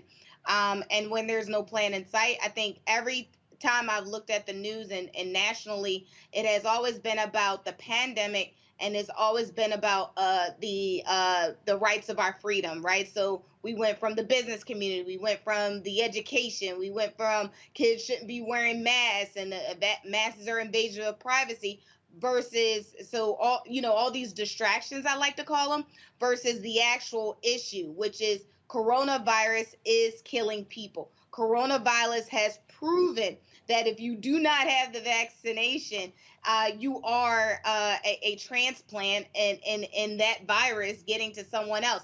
If you are not protecting yourself, then you are at risk of killing someone else. So these are the facts, and it's so unfortunate that we have elected officials that is choosing to misinterpret the issue of freedom of speech and freedom of, I guess, just our civil liberties for their own political play, because they feel like, when they get into the White House, this is the message the American people want, but not when their family members are dying right next to them day by day. Just interesting to me, Mustafa, about these folks who, we're not going to give in to fear. I don't know about y'all, but after death, ain't nothing to fear.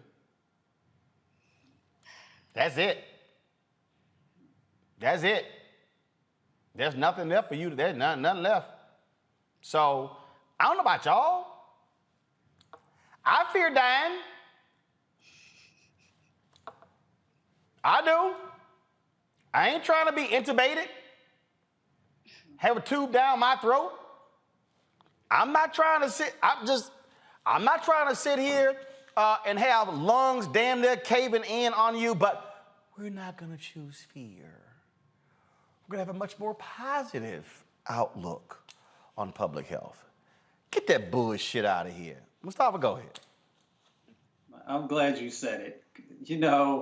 It's hard for me to listen to that type of foolishness. I've lost so many family members to COVID, and friends and fraternity brothers, and it's so nonsensical. I haven't heard stuff like that since I heard Ben Carson try and talk about housing policy. If you are an MD, or if you're a PhD, but we'll talk about MDs real quick. The Hippocratic Oath, one of the main aspects of that is to do no harm. How can you say the difference between opinions and science when 675,000 plus people have lost their lives in this country, and you are contributing by the misinformation that you, as one of the top representatives for the state of Florida, even though Florida continues to have these explosions of cases that are going on. So, it's really tough. I mean, I saw the Trump administration continue to roll out individuals who are not qualified and who did not understand, the damage that we're doing. Maybe they did understand the damage they were doing. Here's the thing you got to watch. Go and watch that video again and look at DeSantis' face in the background. He even couldn't believe that this person was sharing the information in the way that he did, even though they gave him the talking points, and he couldn't even get those right. So once again, I continue to encourage people across the country to actually sue these individuals for putting people's lives in danger, for putting your children's lives in danger, because they're going to continue to do it. Because what they're really doing is positioning themselves to be able to run for office at a higher level, and they're willing to do anything, to say anything, and to sacrifice anyone. I had, and this will be the final comment if I go to my next story. So I had somebody just on YouTube say, y'all don't get it. You can still transmit the coronavirus if you vaccinated. Fool. The vaccine, let me just say this for the people in the back. Again, the vaccine is not going to prevent you from getting COVID. The vaccine is to lessen,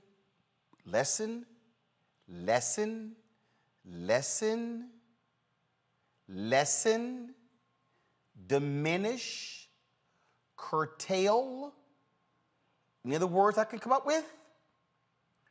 The symptoms, which is why all you clueless ass people 98% of those who are dying now of the Delta variant are unvaccinated.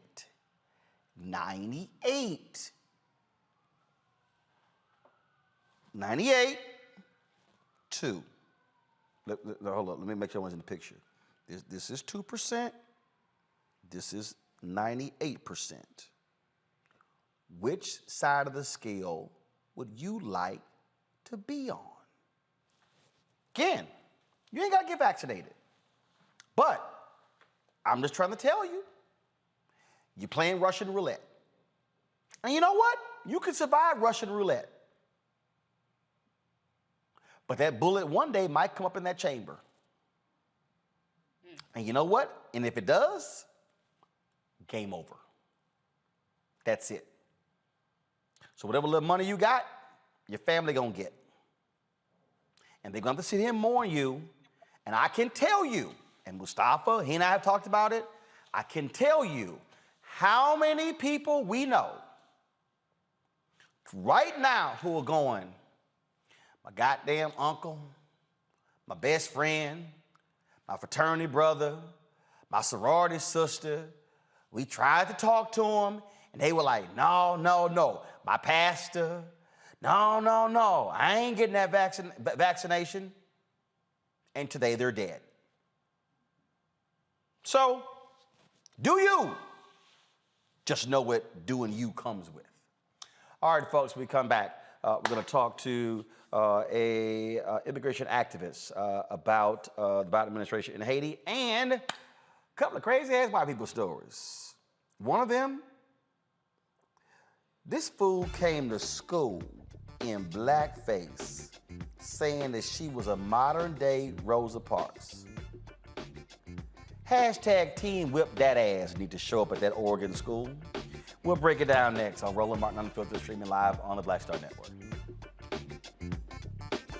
White supremacy ain't just about hurting black folk. Right. You got to deal with it. It's injustice. It's wrong. I do feel like in this generation, we've got to do more around being intentional in resolving conflict. You and I haven't always agreed. Yeah. But we agree on the big piece. Yeah. Our conflict is not about destruction. Conflict's going to happen.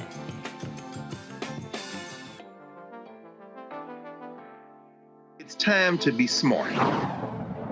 When we control our institutions, we win. We win.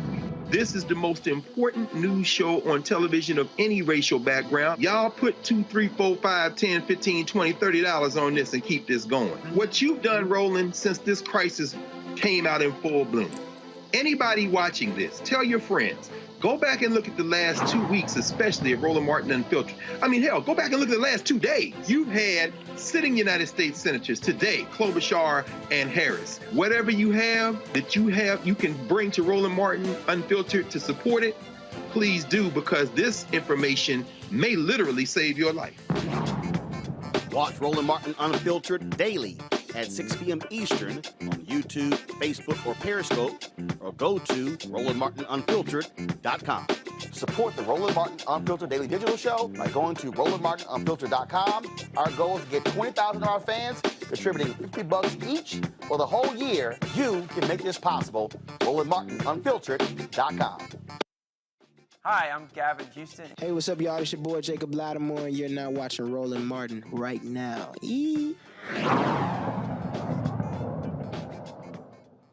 All right, folks, we told you at the top of the show, we focused on the unfolding crisis along the Texas border dealing with Haitian migrants. It has been a considerable issue. Again, you've seen the video and the photos. Let's roll that, please. If you have not, it is an unfolding crisis where the United States is actually sending folks back, thousands back. And what was interesting here, you've got folks like conservative Dana Lash, who's calling people saying it's dumb because those are not whips, those are reins. Oh, really, Dana? That's the sword you're going to fall on, that what we're seeing are not whips, they're reins. So you're defending the swinging of horse reins operating as whips. Yeah, I gotcha. Joining us right now is Nana Jumpi, Executive Director for the Black Alliance for Just Immigration. Glad to have you here. And I was talking earlier, and I was calling some folks out. I was calling some folks out because, you know, you got these FBA, ADOS, B1 folk, all these people, and many of them were criticizing me because my maternal grandfather's ancestors migrated from Haiti in the 1800s. You ain't really ADOS. You ain't an American descendant, as if they just forgot about my mama's mama line and my daddy's mama and daddy line. And I said this here because there's a lot of black people, and I've dealt with them over the last more than a decade, who are virulently anti-immigration, who now are expressing outrage. And so I raised the question, are you expressing outrage at the treatment of the Haitians in terms about the Border Patrol, or do you actually have care and compassion and want them to have opportunity to seek asylum? And I think it's important for us to make that distinction because some folks operating right now are being real frauds and hypocrites with what was happening because they are ardent opponents of immigration. And I kept saying, but you better not forget the black folks who are also immigrating to the United States. Absolutely, and thank you for having me on the show, Roland. You know, this has always been a debate. I think the debate has gotten worse over the years. I was born in this country. My parents come from Ghana, but like a Toyota made in Kansas. That is still where I'm from. But, you know, I've been here my entire life. And I've grown up with this debate about, are you really black? Do you have to have family here, multi-generations in order to be black? Look, at the end of the day, some of that is because of what the system puts out in terms of there being a deficit. There's not enough for all of us. We know that when black people succeed in certain spaces, we're all happy that those black people succeed. We are, you know, people are talking about black power and the slogan black power. That came from Kwame Ture, who at that time was called Stokely Carmichael. He was from Trinidad. He was born in Trinidad. The red, black, and green flag comes from Hold on. No. See, I don't want you to run past that. See, for a whole bunch of these folks who holler Stokely Carmichael, Stokely wasn't born in the United States and was the child of folks who were from the country. Say it again. Where was Stokely born? He was born in Trinidad. He's Trinidadian. And then he moved to the United States, but he was born in Trinidad. When people are talking about Audre Lorde, people like to quote them some Audre Lorde.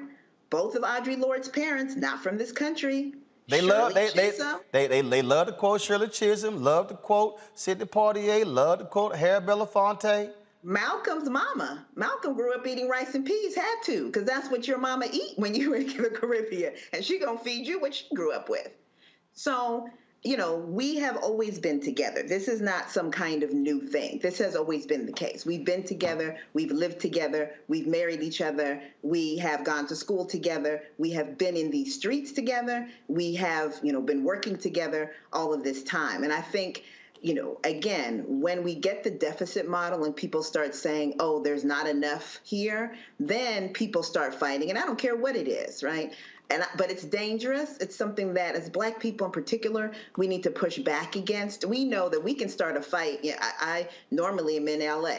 We can start a LA, New York fight tomorrow, right? And be all about it. But we need to not do that. We need to understand that at the end of the day, we experience blackness in this country together. There's not some special rules that are happening. Ask Botham Jean's mama if we don't experience blackness in this country together. Or Amadou Diallo, and again, when we talk about, I mean, all these black people that love them, from Cicely Tyson, her mama and daddy ain't from here. Right. So, I mean, and I think we know that. And that's when we see Haitians, and I think people actually do understand that we have a special relationship with Haiti and this country. And that, you know, and it shows in the outrage that people have expressed. BAJI, Black Alliance for Just Immigration, which is the organization that I'm the executive director of, we pulled together a letter with Judith Brown Dialis of the Advancement Project National Office, which we sent to black leadership the major Black leaders of this country who signed on to express their outrage easily. We didn't have to twist a single arm because they are clear, as we are, and as our people really are across this country and across the African diaspora, the Black diaspora in their heart, that we're connected. We may be, do different things. The people have had different relationships with the countries that they're in, but we are Black folks, and we need to be together and fight against white supremacy, colonialism, imperialism, all of the things that we know are oppressing our people together. We're not going to do it in silos.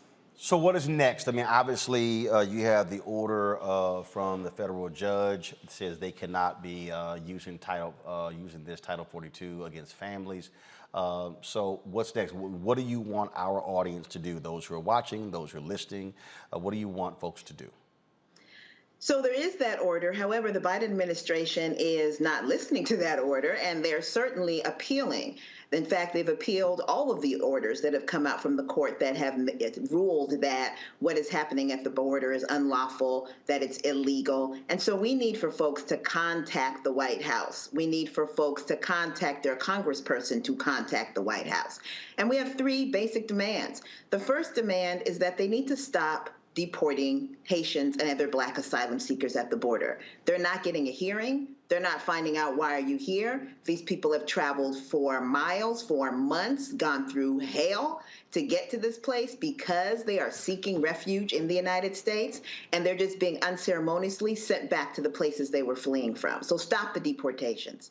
Secondly, they need to let people in and let them exercise their right to asylum. It is a right under U.S. law, under international law, and the way you do it is to go to the border. That's why people are going to the border. You can't do it from another country. You got to go to the border. It's not illegal to do that. That's how you do it. And they need to give people humanitarian parole. That means they need to let people come into the country for humanitarian purposes and be able to apply from inside the country. I got to compare what happened with Afghanistan and how people around this country were so ready to let as many millions of people from Afghanistan come into this country as possible because they saw their suffering and they knew that they needed help.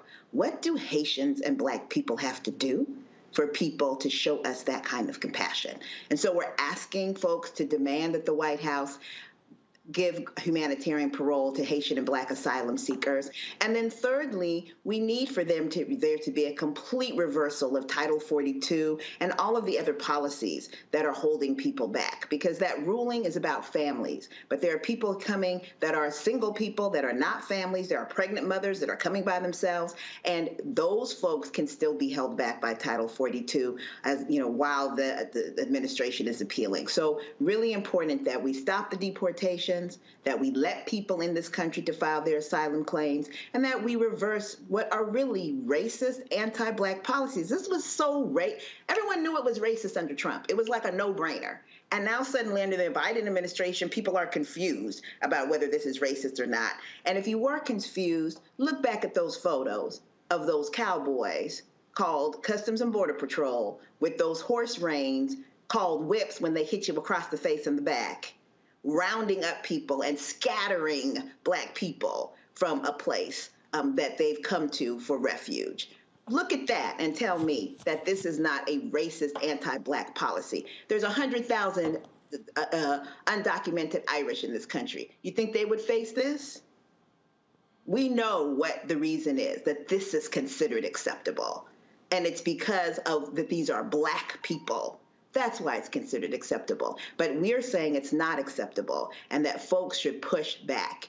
If you go to our website, baji.org, BAJI.org, if you go follow us on Twitter at Baji Tweet, you can follow us on Instagram at InstaBaji. You'll be able to get a hold of our toolkit, which gives you information on what you can do next, how you can help, as well as following, what's going on. Because what we're hearing now is that they're letting certain groups like families in, but other groups they're not letting in. And then when they let you in, there's no place for you to be. So now people are sleeping on the ground, on the concrete, on the asphalt, at gas stations.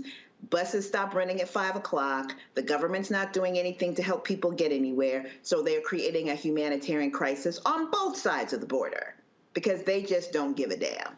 And we need to make them understand they got to care. All right. Nana Jumfi, I certainly appreciate it. Thanks a lot. Thank you. Appreciate you. Thank you very much. All right, folks. Y'all know what time it is. No charcoal grills are allowed. I'm white. I got you, huh? Illegally selling water without a permit On my property. Whoa! Hey! Give us your ID. You don't live here. I'm uncomfortable. Austin, Texas, where Cara Bell interrupted the Austin, Texas board meeting to request the book Out of Darkness, written by Ashley Hope Perez. She wants it removed from her daughter's middle school. The book chronicles a love affair between an African-American boy and a Mexican-American girl in 1937. School officials have removed the book from all libraries in the district. But y'all just watch this. Cara Bell and then Marge Stone. All right, well, I'm just thankful that y'all don't have the ability to make a mask mandate. And tonight I was going to talk about the need for a second high school, but I was sidetracked by, for the boys, pussy or the idea of pussy or the idea of pussy. A Mexican is a Mexican is a Mexican. Take her out back, we boys figured, then hand on the titties. Put it in her coin box, put it in her cornhole, grab a hold of that braid, rub that calico. You can find that on page 39 of the book called Out of Darkness, which you can find at Hudson Bend Middle School and Bee Cave Middle School. All right, not gonna lie, I had to Google cornhole because I have the game in the back of my yard.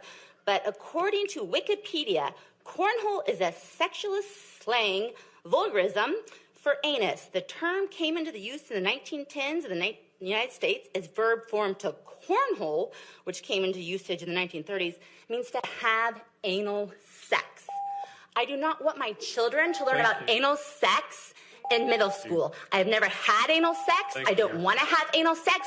I don't want my kids having anal sex. I want you to start focusing on education and not public health. Stone, you're on.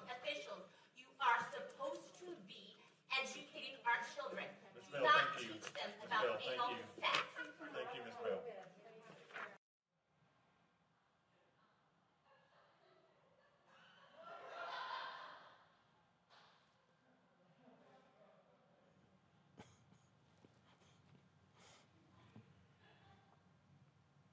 I bet her husband's like, damn, everyone knows now.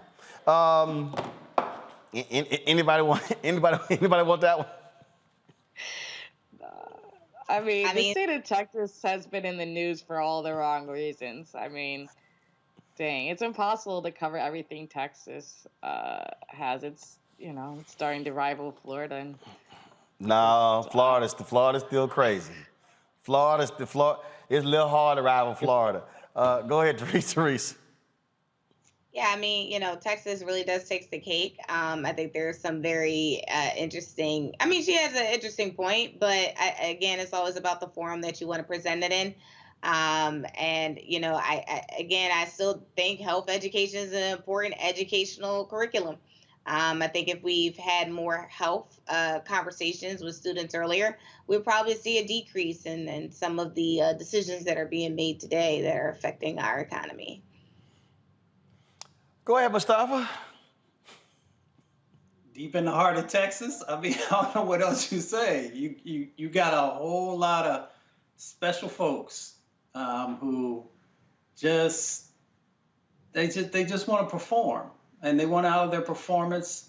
They want to just, instead of finding solutions and having the right conversations, as was said, with the right folks, to be able to get resolution to whatever it is that you might find to be causing harm, they want to perform, and they want to be seen, and that shows that you don't really care about making change happen. You want to try and just create these chaotic situations. So, the craziness that is, Texas, Florida, but it's in all kinds of locations across our country. And we got to stop this mess. We got serious issues that we need to be focused upon, and we use up all this energy on this type of stuff instead of focusing on the real problems that exist inside of our country and the sets of opportunities. Half the time we can't get to those because we got these folks who just want to perform. Well, we have another. Girl, no charcoal grills are allowed. I'm white. I got you, huh? Illegally selling water without a permit On my property. Whoa! Hey! You don't live here. I'm uncomfortable. So, an Oregon school worker gets suspended for up to a week for coming to work in blackface. A Newburgh school district staff member painted her face with iodine. Why? To represent Rosa Parks, to protest the school district's vaccine mandate. I wish we had her picture. The employee was sent home and placed on administrative leave. The Newburgh School District released the following statement. Friday, one of our employees reported to work in blackface. The employee was removed from the location and HR has placed the employee on administrative leave. The administration of Newburgh Public School condemns all expressions of racism. It's important to remember how blackface has been used to misrepresent black communities and do harm. We acknowledge the violence this represents and the trauma it evokes, regardless of intention. The superintendent of the school district, Dr. Joe Morlock, I am horrified, angry, and ashamed that this happened, as is nearly every other staff member. The students of color in Newburgh deserve so much more. This goes against everything I and the vast majority of NSD staff believe and is unfathomably offensive. Now, this is not the first racially motivated incident in the school district this year. A student used Snapchat to host a slave trade. Here's what I think interesting. No, put the superintendent's statement back up. He said, the students of color in Newburgh deserve so much more. So do the white folks. They do as well. See, what you have here is you got these crazy ass, and I'm gonna say these crazy ass white folks around the country who are saying what's requiring vaccines, it's like segregation. In fact, I remember we're done with the statement, y'all. Thank you, we're done. Okay, we take it off. I remember somebody had a photo where they try to use colored water fountains by saying vaccine, no vaccine. I don't think these people really understand what Jim Crow was all about. These folks, Brianna, out their damn mind. Teacher really not know that blackface wasn't acceptable in 2021? Maybe she's a Megyn Kelly fan. Yeah, right. And even when Megyn Kelly, didn't understand why it was wrong, it was wrong. And it was wrong when, Virginia Governor Ralph Northam did or did not do it. And it was wrong when Jimmy Fallon apologized to Chris Rock for not doing it. I mean, this has happened for a while. And when Hollywood started reassessing blackface, I don't know how anybody can start thinking like, maybe this is right. So, I mean, it's been wrong. And I'm not surprised that someone who doesn't want to get vaccinated is also racist, because it comes down from not being properly educated. And it's really sad that this is in the school system. That's why America is not progressing, is because the people who are supposed to be teaching our kids and so forth think this is all right. Mustafa?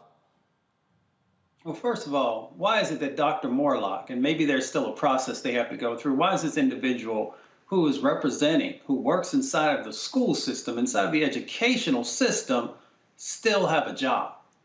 Because the trauma that they created has ripples. As you said before, it's the students of color who feel those ripples of trauma. It is also white students also who in many instances are now beginning to analyze past behaviors and present sets of behaviors. So there are all these different impacts that this individual has created and has done with intentionality.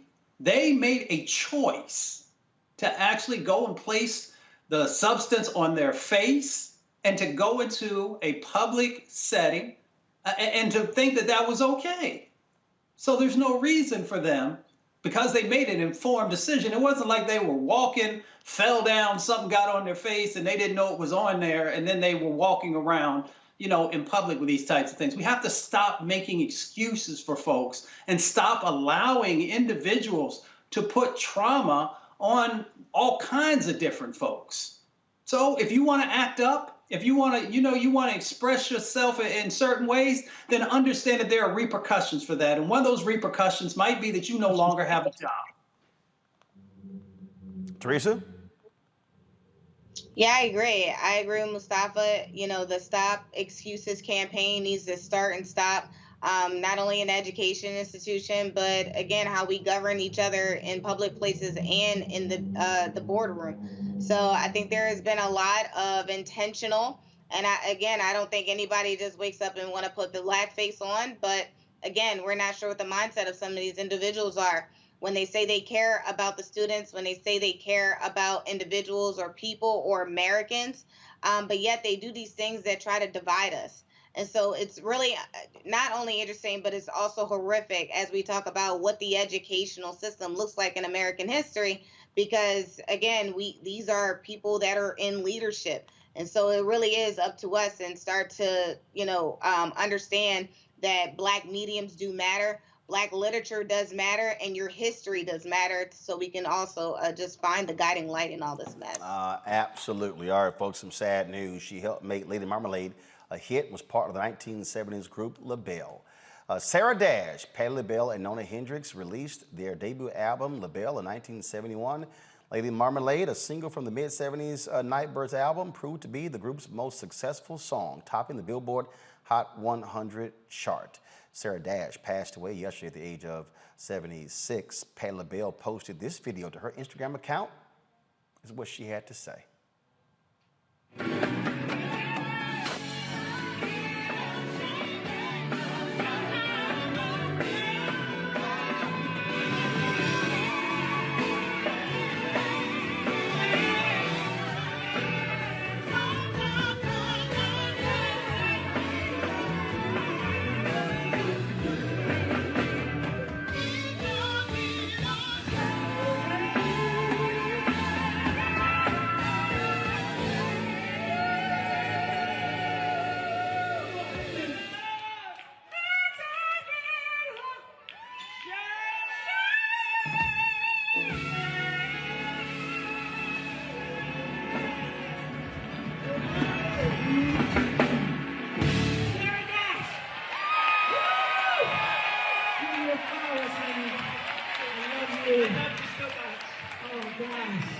Patti LaBelle wrote, "We were just on stage together on Saturday, and it was such a powerful and special moment. Sarah Dash was an awesomely talented, beautiful, and loving soul who blessed my life and the lives of so many others in more ways than I can say." Again, Sarah Dash, legendary R&B singer, passed away at the age of 76.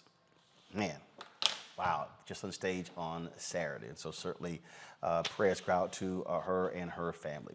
Folks, that is it for us today on Roland Martin Unfiltered. I want to thank Brianna. I want to thank Teresa as well as Mustafa for joining us on today's show. We certainly appreciate all of you for being with us, for watching. Those of you on YouTube, on the Black Star Network app, Facebook, Twitter, Periscope, Instagram as well. Folks, if y'all want to support what we do here at Roland Martin Unfiltered, please join our Bring the Funk fan club, where every dollar you give goes to support this show and what we do. Cash App is $RM Unfiltered. PayPal is R Martin Unfiltered. Venmo is RM Unfiltered. Zelle is Roland@RolandSMartin.com. Roland@RolandMartinUnfiltered.com. And of course, we want you to download the Black Star Network app, folks. We've already surpassed 10,000. And in fact, we've had, since we launched it on September, so basically 17 days ago, 12,420 downloads. And now we want to get to 20,000. And so please download it. You can do it on your app, on your Apple phone, your Android. You can do it, and of course, that's an ad agency calling me right now. And so I will call you as soon as I get off the show in 60 seconds. Bye. See, y'all know I'm ignorant. I'll do that. iPhone, Android TV, Roku, Amazon TV, Amazon Fire Stick, Samsung TV, Xbox as well. Folks, we're everywhere. And so we've got some amazing things we're going to be rolling out. We're taking our time. We're building it. We're going to have some shows we're going to be announcing. We just got to put all the pieces in place. We're almost done with our studio here as well. And so I can't wait to unveil it. And I am hoping I will be able to unveil it on Monday. And so Tuesday at the latest. So that's what we're working on right now. And so we appreciate all that you do. Thank you for support. Thank you for watching the show. Y'all know we are sitting here building something phenomenal. And if you got folks out here who love running their mouths, and let me tell y'all something, you're going to have haters out here and they going to say whatever. Like I got all these old ignorant people on social media saying, when you going to talk about what's happening with Haiti?